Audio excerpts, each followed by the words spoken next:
Hey there, Internet. Today I'm reviewing the movie Past Lives. This is an A24 film that came out in 2023. It's directed by Selena Strong, and it is basically about South Korean classmates who fall in love when they're like 12 years old, and then the girl's family immigrates to Canada, and they lose touch, and she changes her name, and then eventually they reach out to each other on Facebook. And the girl's married at this point in time, or they're trying to get back together, basically.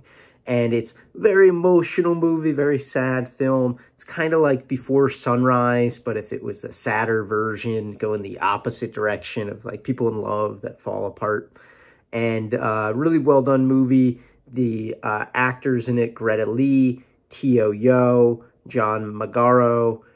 Those are the three main actors. They kind of hold the whole piece together. So I liked how it's kind of like this simple, kind of Bergman-esque film. The film had a budget of $12 million. It made $22 million in the box office. It kind of seems like $12 million was a lot to spend on this movie, but considering it's New York City, that costs a lot of money just for the location. I wonder if they set this somewhere else, if they could have spent that money on other things, like cinematography or music or, you know, a million other things. But the movie was pretty good, 106 minutes. Didn't feel too long, didn't feel too short. Definitely a tearjerker of a film, very sad. And it's now getting a lot of acclaim for the Independent Spirit Awards and Oscars. And so I highly recommend you check out this movie. I think it's still in theaters. I'm not 100% certain on that.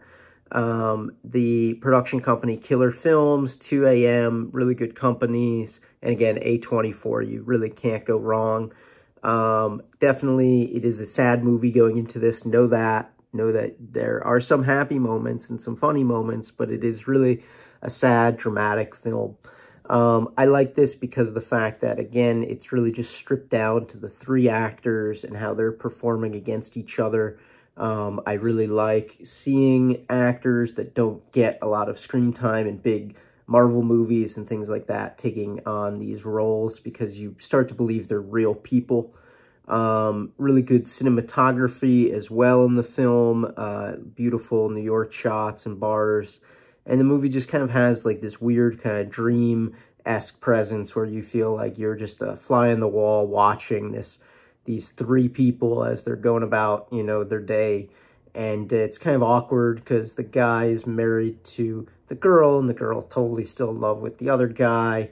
And yet they, you know, all are hanging out by the end of the movie and kind of chit-chatting and this and that. And the Asian guy, the South Korean guy, is like, I think you're like a really lucky guy. You're really, you know, lucky to be married to this girl and this and that. So anyway, the film is extremely good. It showed at Sundance last year, January 21st, 2023. Then it released in theaters in June 2nd. So it's following a good trajectory to maybe get some Oscar awareness.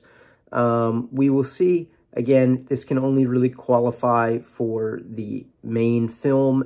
It can't qualify as a foreign film, even though it might have foreign language throughout most of the movie. It had to be filmed in another country, majority of it, and I think it was only partially filmed in these other locations. So primarily a U.S. film. Really well done. I can't wait to see what the director and the actors do after this, what other films they have lined up. But this was definitely one of the top movies of the year. Highly recommend you check it out. If you're in for an emotional journey, definitely get a box of tissues and get ready. Get ready to get sad, because it has those moments. And again, considering there's no giant Titanic ship sinking and you're still pulling on those heartstrings, they did a really good job. That's my review for today. Hit that like button, hit that subscribe button, hit that notification button to stay up to date on the latest film review news. And so that way you know what movie I'm going to review tomorrow. You get a notification about it and you're already subscribed. It's just going to pop up in your feed. So make sure you do that. Write a comment below if you saw this movie, if you liked it, and if you cried. Have a great day, everyone.